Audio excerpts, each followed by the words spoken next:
അതൊക്കെ ഉണ്ട് ഇടയ്ക്ക്, അതൊക്കെ ഇടയ്ക്കുണ്ട്.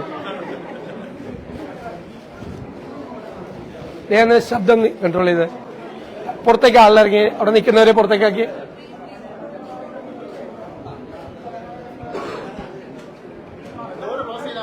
ഡോറ് ക്ലോസ് ചെയ്യും.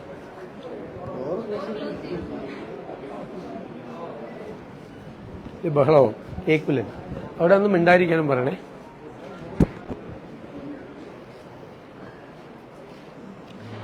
നാളെ സത്യപ്രതിജ്ഞയാണ് രാവിലെ 10 മണിക്ക്. മുഖ്യമന്ത്രിയോടൊപ്പം 6 പതിറ്റാണ്ടുകൾക്ക് ശേഷം UDF-ൽ കോൺഗ്രസിൽ സമ്പൂർണ്ണ മന്ത്രിസഭയിൽ സത്യപ്രതിജ്ഞയാണ്. ഇന്ന് 20 UDF മന്ത്രിമാരുടെ ലിസ്റ്റ് ബഹുമാനപ്പെട്ട ഗവർണർക്ക് സമർപ്പിച്ചു. അപ്പോൾ നാളെ ഞാനടക്കം 21 പേര് സത്യപ്രതിജ്ഞയാണ്.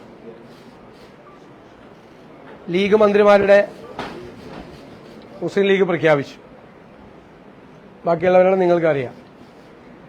കോൺഗ്രസിന്റെ ചരിത്രത്തിലെ ഏറ്റവും വേഗത്തിലെടുത്ത തീരുമാനമാണ് മന്ത്രിമാരുടെ list.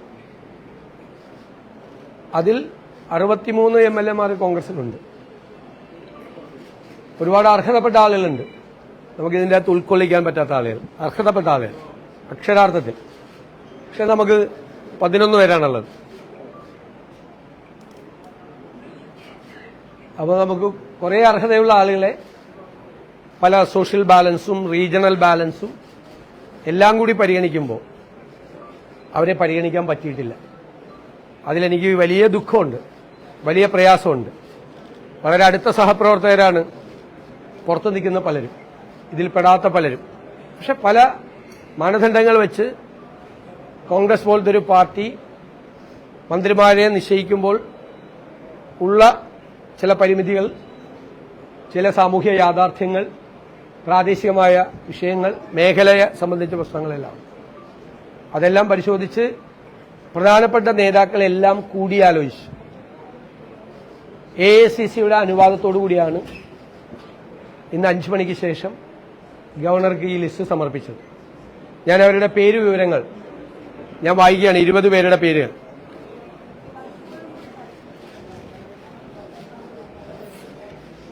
Shri PK Kunhalikutty, Shri Ramesh Chennithala, Shri Sunny Joseph, Shri K Muraleedharan, Shri Mons Joseph, Shri Shibu Baby John, Shri Anoop Jacob,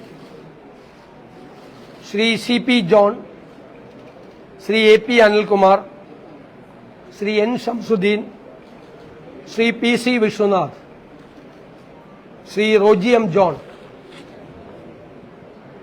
Shrimati Bindu Krishna, Shri M Liju, Shri KM Shaji, Shri PK Basheer, Shri VE Abdul Gafoor, Shri T Siddique, Shrimati KA Thulasi. സനം യൂത്ത് കോൺഗ്രസ് സംസ്ഥാന പ്രസിഡന്റ് കൂടിയായ ശ്രീ OJ ജനീഷ്. ഇതാണ് 20 പേരുടെ പേര്. ആണല്ലോ. സ്പീക്കർ ശ്രീ തിരുവഞ്ചൂർ രാധാകൃഷ്ണൻ. ഈ സഭയിലെ തന്നെ മുതിർന്ന അംഗമായ ശ്രീ തിരുവഞ്ചൂർ രാധാകൃഷ്ണൻ സ്പീക്കറും ശ്രീമതി ഷാനിമോൾ ഉസ്മാൻ ഡെപ്യൂട്ടി സ്പീക്കറോ.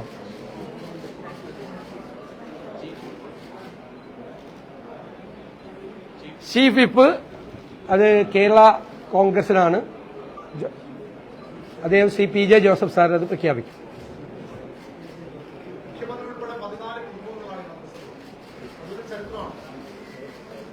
തീർച്ചയായിട്ടും പുതുമുഖങ്ങൾ വരട്ടെ, എല്ലാവർക്കും അവസരങ്ങൾ ഉണ്ടാവുമല്ലേ.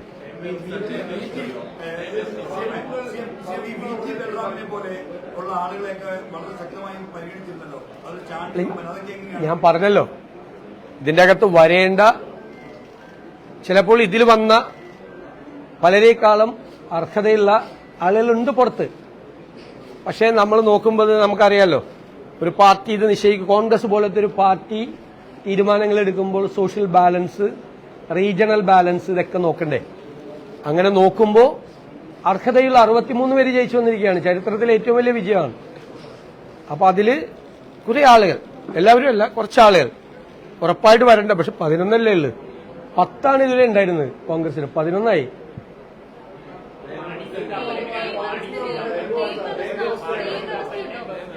അത് പറയാം, പിന്നീട് പറയാം.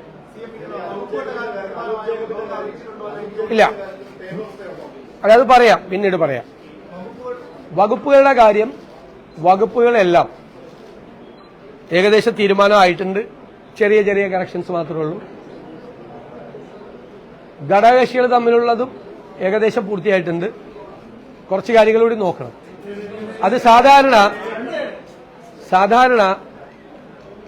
അത് സത്യപ്രതിജ്ഞയ്ക്ക് ശേഷമാണ് ഗവർണർക്ക് സമർപ്പിക്കാറുള്ളത്.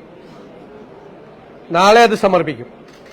സമർപ്പിച്ചു കഴിഞ്ഞാൽ ഗവർണറുടെ അപ്രൂവൽ കിട്ടിയാൽ അത് ഗവൺമെന്റ് പ്രസിൽ കൊടുത്ത് ഗസറ്റ് നോട്ടിഫിക്കേഷനായിട്ടാണ് വരുന്നത്. പ്രഖ്യാപിക്കാറില്ല. അതാണ് അതിന്റെ കൺവെൻഷൻ.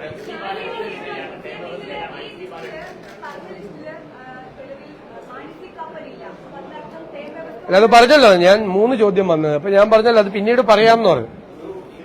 ചില ധാരണകളുണ്ട്, അത് ഞാൻ പിന്നീട് പറയാം. പറയാം, എന്തെങ്കിലും ഉണ്ടെങ്കിൽ പറയാം, അറിയിക്കാം.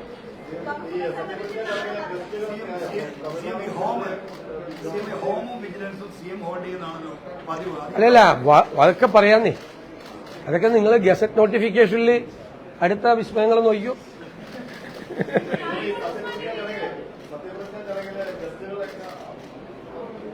അതായത് കോൺഗ്രസ് പ്രസിഡന്റ് ശ്രീ മല്ലികാർജുൻ ഖാർഗെ, ശ്രീ രാഹുൽ ഗാന്ധിജി, ശ്രീമതി പ്രിയങ്ക ഗാന്ധിജി, കർണാടക മുഖ്യമന്ത്രി ശ്രീ സിദ്ധരാമയ്യ, തെലങ്കാന മുഖ്യമന്ത്രി ശ്രീ രേവന്ത് റെഡ്ഡി, ഹിമാചൽ മുഖ്യമന്ത്രി ശ്രീ സുഖ്വീന്ദർ സുഖു.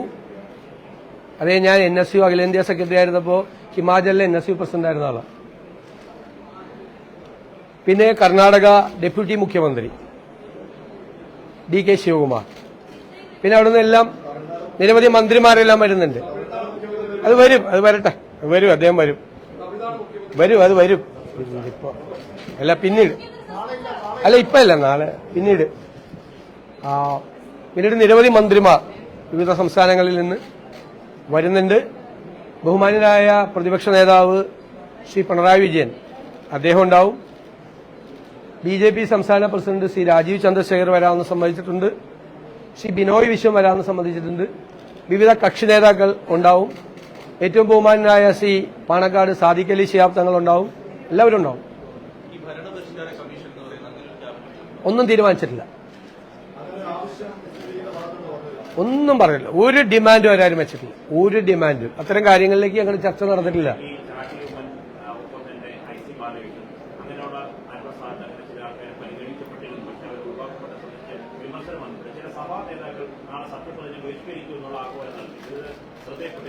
ഇല്ല, എന്റെ ശ്രദ്ധയപ്പെട്ടിട്ടില്ല.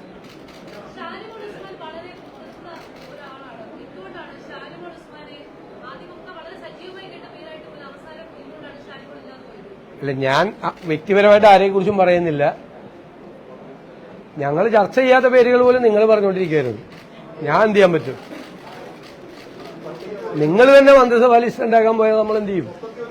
നിങ്ങളെല്ലാവരും ലിസ്റ്റ് ഉണ്ടാക്കിയിട്ടുണ്ടായിരുന്നു, മന്ത്രിസഭാ ലിസ്റ്റ്.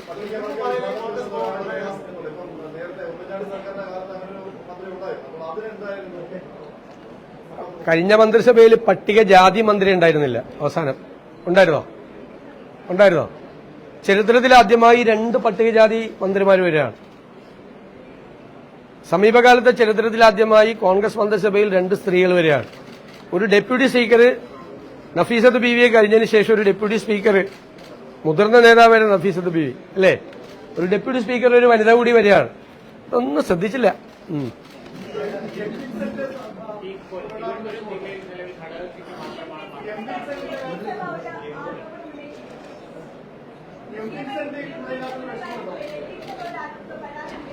നിങ്ങൾ വ്യക്തിപരമായി ഞാൻ പറഞ്ഞല്ലോ, ഭയങ്കര മിടുക്കരായിട്ടുള്ള ആളുകൾ, ഇതിൽ വരേണ്ട ആളുകൾ, അർഹരായ ആളുകളുണ്ട്. നോക്കണ്ടേ?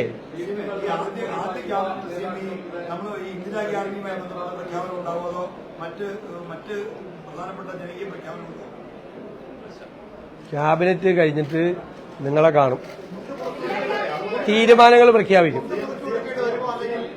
നമുക്ക് നോക്കാം, നമുക്ക് പരിശോധിക്കാം.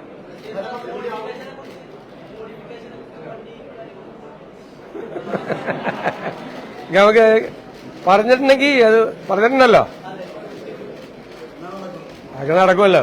പറഞ്ഞതൊക്കെ നടത്താനല്ലേ നമ്മൾ വന്നിരിക്കുന്നത്, അല്ലേ? ഞങ്ങളെല്ലാവരും വന്നിരിക്കുന്നത് ജനാഭിലാഷങ്ങളെ യാഥാർത്ഥ്യമാക്കാനാണ്. ചെറുപ്പക്കാരുടെ ആഗ്രഹങ്ങളെ, അവരുടെ ആഗ്രഹങ്ങളെയാണ്. അല്ലാതെ വെറുതെ വോട്ട് കിട്ടാൻ വേണ്ടി പറഞ്ഞതാണ്. പറഞ്ഞ വാക്കിന് വ്യവസ്ഥയിലേക്ക് പിന്നെ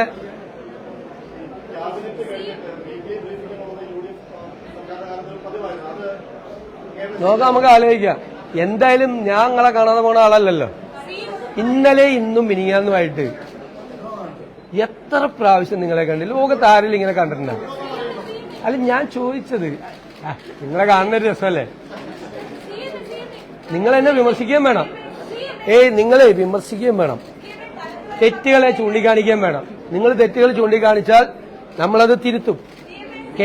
പ്ലീസ്, ഞാൻ പറഞ്ഞോട്ടെ, കേരളത്തിലെ മുഖ്യമന്ത്രി ആകാൻ പോകുന്നയാൾ വിമർശനത്തിന് അതീതനല്ല. വിമർശിക്കണം, പക്ഷെ ആകാശത്ത് നിന്ന് വാർത്തയുണ്ടാക്കരുത്. വാർത്തയുണ്ടാക്കി കഴിഞ്ഞാൽ ഞാൻ പിന്നെ അതിനെന്തിനാ മറുപടി പറയണം? നിങ്ങൾ സത്യസന്ധമായും വിമർശനാത്മകമായും നാട് നന്നാകണം എന്നുള്ള ആഗ്രഹത്തോടു കൂടി നിങ്ങളുടെ ഇടപെടലുകളെ സ്വാഗതം ചെയ്യും, നിങ്ങളുടെ വിമർശനങ്ങളെ സ്വാഗതം ചെയ്യും. കറക്റ്റ് ചെയ്യാൻ പറ്റാവുന്ന കാര്യങ്ങൾ കറക്റ്റ് ചെയ്യും. മാധ്യമങ്ങൾ ഒരു കറക്റ്റീവ് ഫോഴ്സായിട്ട് കൂടി മാറണം എന്നുള്ള അഭിപ്രായക്കാരൻ. അല്ലാതെ എല്ലാ ദിവസവും ഇപ്പൊ 2-3 ദിവസമായിട്ട് നല്ല എന്നെ കുറിച്ച് നല്ല, എനിക്ക് ഭയങ്കര രസമുണ്ട് രാവിലെ ആകുമ്പോൾ നല്ല വാർത്തകളാണ്. എപ്പോഴും അങ്ങനെ ആയിരിക്കില്ല എന്ന് എനിക്കറിയാം. യാഥാർത്ഥ്യബോധമില്ലേ? നമ്മൾ രാഷ്ട്രീയ പ്രവർത്തകരല്ലേ, യാഥാർത്ഥ്യബോധമുണ്ട്. വിമർശനങ്ങൾ വരും, അപ്രിയങ്ങളായ ചില തീരുമാനങ്ങൾ എടുക്കേണ്ടി വരും, അല്ലേ? നാടിന്റെ നന്മയ്ക്ക് വേണ്ടി, നാടിന്റെ പുരോഗതിക്ക് വേണ്ടി ചിലപ്പോൾ അപ്രിയങ്ങളായ തീരുമാനങ്ങൾ എടുക്കേണ്ടി വരും. അപ്പോൾ അതൊക്കെ നമുക്ക് ഗംഭീരാക്കാം. അത് നിങ്ങളെല്ലാവരും കൂടി സഹകരിക്കണം. നിങ്ങൾ ആലോചിക്കണം, ഒരു പുതുയുഗ കേരളത്തിന് തുടക്കമിടാൻ വേണ്ടിയിട്ടാണ് UDF വരുന്നത്. അത് ഞങ്ങളുടെ മാത്രം ഉത്തരവാദിത്വമല്ല, നിങ്ങളുടെ കൂടി ഉത്തരവാദിത്വമാണ്, മാധ്യമങ്ങളുടെ കൂടെ ഉത്തരവാദിത്വമാണ്. അപ്പൊ അത്തരം കാര്യങ്ങളിൽ ഒരു പോസിറ്റീവ് അപ്രോച്ച് നിങ്ങളുടെ ഭാഗത്ത് നിന്ന് ഉണ്ടാകണം. ഞാൻ നിങ്ങളോട് മാത്രമല്ല, മാധ്യമങ്ങളോട് മൊത്തമായിട്ട് ഞാൻ അത് പറയാം. നല്ല കാര്യങ്ങൾ വരുമ്പോൾ നമുക്കതിനെ പ്രോത്സാഹിപ്പിക്കുകയും നല്ല രീതിയിൽ ചെയ്യുകയും ചെയ്യാം. തെറ്റായ കാര്യങ്ങൾ വരുമ്പോൾ നിങ്ങൾ വിമർശിച്ചാൽ എന്താ? അത് വേണം എന്നുള്ള അഭിപ്രായമാണ് ആ അഭിപ്രായമാണ്. ഞാൻ നെഹ്റുവിയനാണ്, നിങ്ങൾക്ക് അറിയില്ലേ? ഇല്ലേ? നെഹ്റുവിയൻ സോഷ്യലിസ്റ്റാണ് ഞാൻ. കാർട്ടൂണിസ്റ്റ് ശങ്കർ അദ്ദേഹത്തെ കുറിച്ച് കാർട്ടൂൺ വരയ്ക്കാതെ വിമർശിച്ച് കാർട്ടൂൺ വരയ്ക്കാത്തതിന് പരിഭവം പറഞ്ഞ ആളാണ്. അദ്ദേഹത്തെ ഇഷ്ടപ്പെടുന്ന ഒരാളാണ് ഞാൻ.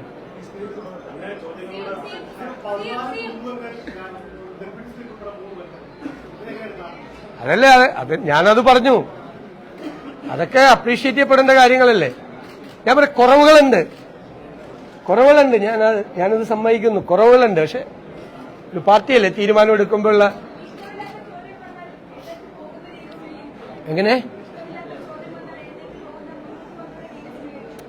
അതൊക്കെ ഓരോരുത്തരുടെ ശൈലിയാണ്. ഞാൻ അദ്ദേഹത്തിനെതിരെ വിമർശിക്കുന്നു. ഇപ്പൊ എന്തിനാ അദ്ദേഹത്തിന്റെ ശൈലി അതാണ്, എന്റെ ശൈലി അതല്ലെന്ന് നിങ്ങൾക്ക് അറിയാലോ. ഞാൻ അതിൽ നിന്ന് സംസാരിക്കില്ല നിങ്ങളോട്.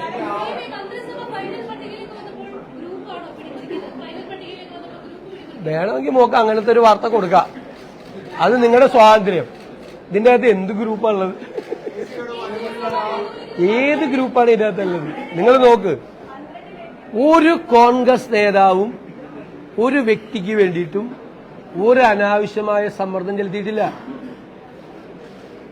ഞങ്ങള് ഒരുമിച്ചിരുന്ന് 10 മിനിറ്റ് കൊണ്ടാണ് ആദ്യത്തെ പേരുകൾ എഴുതിയത്.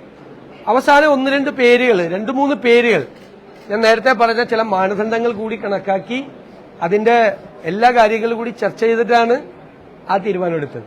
മനസ്സിലായല്ലോ?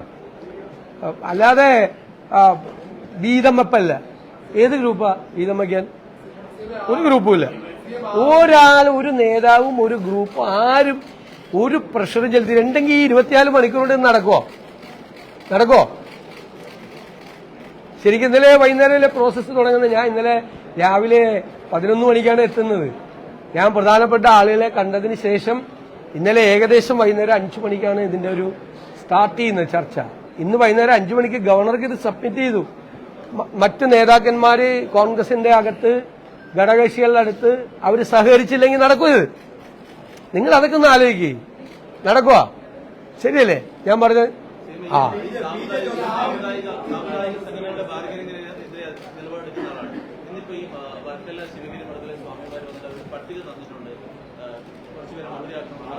അവര് എന്നെ കണ്ട് എനിക്ക് അനുഗ്രഹം തരാൻ വേണ്ടി വന്നതാണ്. ഒരു പട്ടിയം തരാൻ വന്നല്ലോ അവര്. അതെനിക്കറിയില്ല. എന്നോട് എനിക്കൊരു പട്ടിയം എന്റെ കയ്യിൽ തന്നിട്ടില്ല. അവരെന്നെ വന്ന് അനുഗ്രഹിച്ചിട്ട് പോയി. ഞാൻ അവിടെ ചെല്ലാന്ന് പറഞ്ഞു ശിവഗിരിയിൽ എന്ന് പറഞ്ഞു. അപ്പൊ അവർക്ക് തീർച്ചയായിട്ടും ആഗ്രഹങ്ങൾ ഉണ്ടാവും എല്ലാവർക്കും, അവരെ കൂടെ പ്രതിദാനം ചെയ്യുന്നത്. ഞാൻ ചോദിക്കട്ടെ, നിങ്ങൾ എടുത്തൊന്ന് നോക്ക്. ഇതിന് മുമ്പുണ്ടായിരുന്ന UDF മന്ത്രിസഭയിൽ ഉണ്ടായിരുന്നതിനേക്കാൾ കൂടുതൽ അംഗങ്ങൾ കൂടി ആണോ? പിന്നെ ഈഴവ സമുദായത്തിന്റെ ഉദ്ദേശിച്ച് നിങ്ങൾ പറഞ്ഞത് പ്രാതിനിധ്യം കൂടി.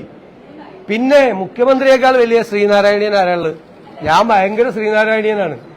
ഞാൻ ശിവഗിരി അദ്ദേഹത്തോട് പറഞ്ഞു, എനിക്ക് ആദ്യമായിട്ട് 5ാം ക്ലാസ്സിൽ പഠിക്കുമ്പോൾ ഒരു സമ്മാനം കിട്ടിയത്.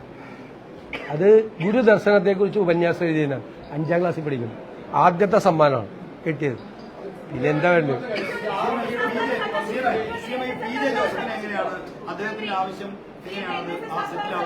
അദ്ദേഹം പരിണതപ്രജ്ഞനായ രാഷ്ട്രീയ നേതാവാണ്.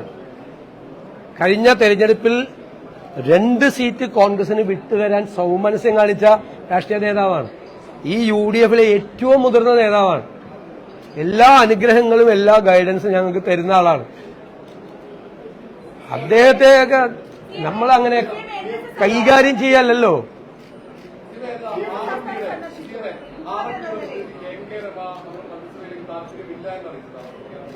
ഇല്ല, അവര് UDFിലുള്ള കക്ഷിയല്ലല്ലോ, UDFിൽ പുറത്തു നിൽക്കുന്ന കക്ഷി.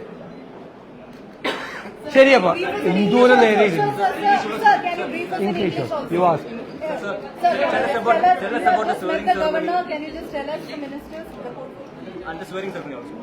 all the mics are here. All the mics are here. Everything is here, sir. You just have to read. Okay. Yeah. There is no need to tell the name. Please. പിന്നെ ഞാൻ ഒരു കാര്യം ചെയ്യുകയാണ്. ഞാൻ നിങ്ങളോട് ആരോടെങ്കിലും എപ്പോഴും ഞാൻ കറുത്ത കാറിൽ യാത്ര ചെയ്യില്ല എന്ന് പറഞ്ഞിട്ടുണ്ടാ? ഇന്നലെ 2-3 ന്യൂസിൽ കണ്ട് കറുത്ത കാറിൽ യാത്ര ചെയ്യില്ല എന്ന് പറഞ്ഞ് അന്ത കറുത്ത കാറിന് കുഴപ്പം. എന്നിട്ട് ഞാൻ ഇന്നലെ ഒരു കറുത്ത കാറിൽ കയറിയെന്നും പറഞ്ഞു. അതെന്റെ പ്രൈവറ്റ് കാറാണ്, വേറെ സുഹൃത്തിന്റെയാണ്. എന്റെ വണ്ടി കേടായപ്പോ ഞാൻ അന്ന് പറഞ്ഞത് എന്താ? നിങ്ങൾ ചോദിച്ചു മുഖ്യമന്ത്രി ഉപയോഗിച്ച കാർ ഉപയോഗിക്കുമെന്ന് ചോദിച്ചു. അപ്പൊ ഞാൻ പറഞ്ഞു മുഖ്യമന്ത്രിക്ക് ഒരു പുതിയ കാറ് മേടിച്ചാൽ ഖജനാവ് ഇടിഞ്ഞൊന്നും വീഴില്ല. പക്ഷെ മുഖ്യമന്ത്രി ഒരു പുതിയ കാറ് മേടിച്ചാൽ അതൊരു റോങ് മെസ്സേജാണ് ഇപ്പോഴത്തെ സാമ്പത്തിക സാഹചര്യത്തിൽ, അല്ലേ? ഒരു റോങ് മെസ്സേജാണ്. പുതിയ കാറ് മേടിച്ചാൽ ആരും ഒന്നും പറയില്ല മുഖ്യമന്ത്രി പുതിയ കാറ്. പക്ഷെ ഒരു ഭരണ സംവിധാനത്തിന് ഒരു തെറ്റായ മെസ്സേജ് കൊടുക്കും. ഏത് വണ്ടിയാണ് അവൈലബിൾ എന്ന് വെച്ചാൽ ഞാനത് ഉപയോഗിക്കും. ഇനി 10,000 കിലോമീറ്റർ 1,00,000 കിലോമീറ്റർ ഓടിയ വണ്ടിയാണെങ്കിലും ഞാനത് ഉപയോഗിക്കും. എനിക്കത് മതിയെന്നേ. ഞാൻ ഭയങ്കര ലാളിത്യമുള്ള ആളാണെന്ന് അവകാശപ്പെടുകയല്ല. ഇത് നമ്മൾ എപ്പോഴും മുകളിലിരിക്കുന്ന ആളുകൾ കൊടുക്കുന്ന സന്ദേശമാണ്. അല്ലാതെ അതിൻ്റെ അകത്ത് ലാളിത്യമല്ല നിങ്ങൾ ചെയ്യേണ്ടത്. നമ്മൾ ശ്രദ്ധിക്കണം. അപ്പൊ ഞാൻ മറിച്ച് ഭയങ്കര വിലപിടിപ്പുള്ള ഒരു 2 കാറ് ഞാൻ വന്ന് മേടിച്ച് ഭയങ്കര സ്റ്റൈലായിട്ട് പോയാൽ നിങ്ങൾ ഒരു ദിവസമല്ലേ വാർത്ത എഴുതുള്ളൂ. അത് കഴിഞ്ഞാൽ പിറ്റേ ദിവസം പോലും മറന്നുപോയില്ല. എനിക്ക് ആ കാറിൽ പോകാല്ല. പക്ഷെ അതല്ല, അത് നൽകുന്ന ഒരു തെറ്റായ സന്ദേശമുണ്ട്. അതൊക്കെ ശ്രദ്ധിക്കണം. അപ്പൊ വെറുതെ ഈ പറഞ്ഞെന്താന്ന് കേൾക്കാതെ കറുത്ത കാറിൽ സഞ്ചരിക്കില്ല എന്ന് പറയാൻ എനിക്കെന്താ? എന്നോടെന്താ വല്ല ജോത്സ്യം പറഞ്ഞിട്ടുണ്ട് കറുത്ത കാറിൽ സഞ്ചരിക്കരുത്? ഇന്നലെ അടിച്ചു വിടുവാണ് വാർത്ത. ഞാൻ നോക്കിയപ്പോ ദേ പോകുന്നു കറുത്ത കാറിൽ പോയില്ല എന്ന് പറഞ്ഞിട്ട്. അങ്ങനെയുള്ള വാർത്തയൊന്നും ചെയ്യും.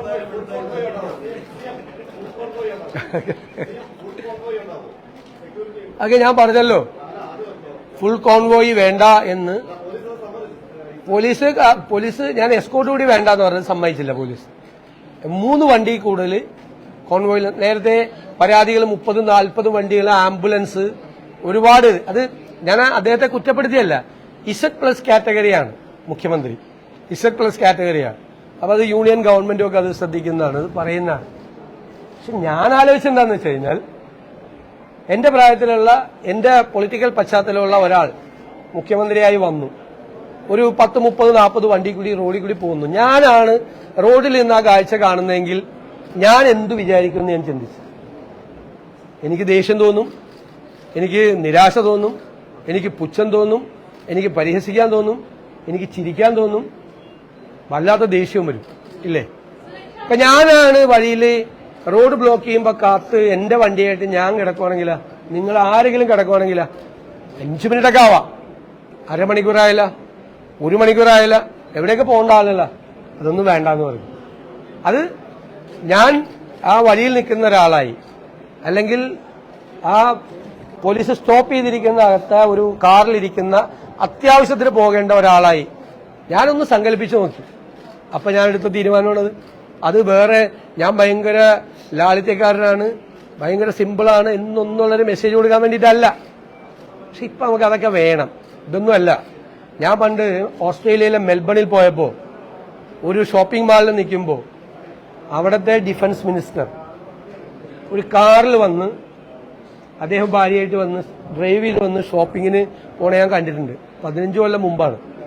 ഞാനപ്പോ തലയിൽ കൈവച്ചു. എന്തൊരു അത്ഭുതമാണ്. ഞാൻ ഇപ്പൊ ആലോചിക്കുന്നത് അങ്ങനെ പോകാൻ പറ്റുന്ന ഒരു കാലത്തേക്ക് നമ്മുടെ കേരളം കൂടി വരട്ടെ എന്നാണ്.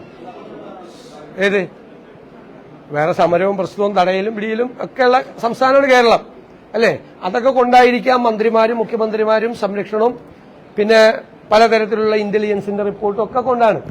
എനിക്ക് മുന്നിലിരുന്ന ആളുകൾ കൂടുതൽ വാഹനം ഉപയോഗിച്ച തെറ്റു പറയില്ല.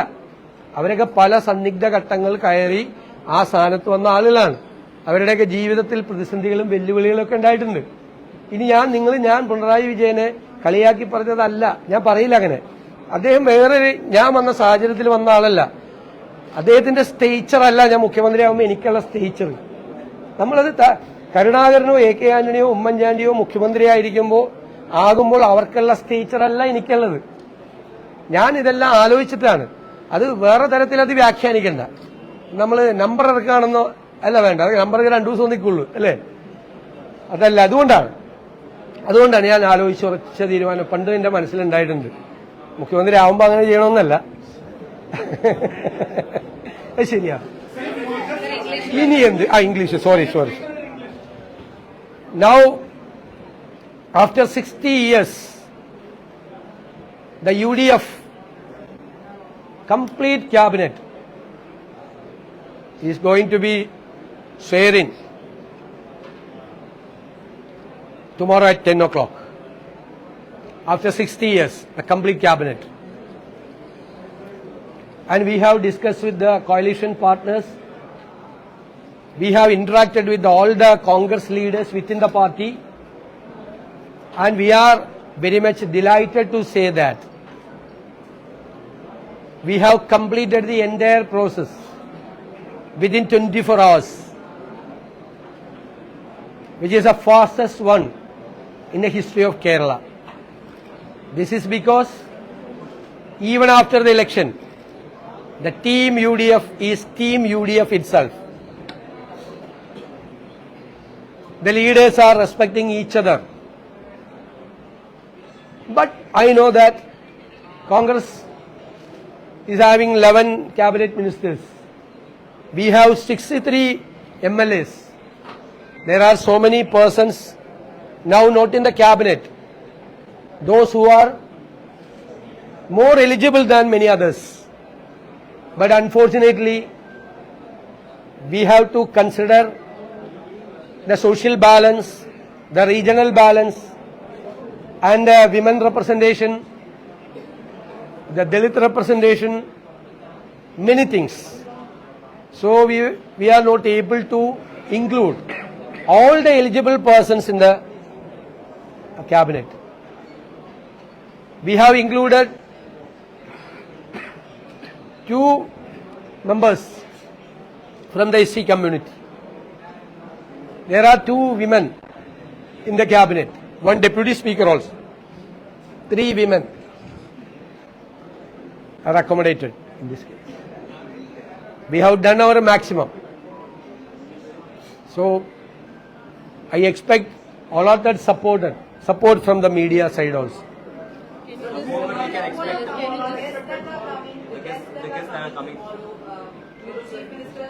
We expect Congress President Mallikarjun Kharge ji, Shri Rahul Gandhi ji, Srimati Priyanka Gandhi ji, and Karnataka Chief Minister Siddaramaiah ji, Telangana Chief Minister Revant Reddy ji, Himachal Pradesh Chief Minister Sri Sukhvinder Singh Sukhu ji, and Karnataka Deputy Chief Minister Sri D.K. Shivakumar, and many ministers from our states, and of course our leader of opposition, the former Chief Minister Sri Pinarayi Vijayan, BJP State President Sri Rajiv Chandrasekhar, the designated MLA, and Sri Binoy Vishwam, the CPI Secretary, and all of and Sadiq Ali Tangal, Panakkad Sadiq Ali Shihab Tangal, the UML President, and many UDF leaders, MPs, MLAs, VIPs, writers, cultural leaders. No, we have discussed with the AICC, then we told them to discuss with, then take a decision. I don't have anything to explain. Does Tamil Nadu Chief Minister? No, now there is no information that he will be coming. The allocation of departments. The portfolios, we are discussing, the final discussions are going on. As per the convention, tomorrow we have to submit the portfolios to the Honorable Governor. After getting approval from the Honorable Governor, it will be a gazette notification. Okay, thank you.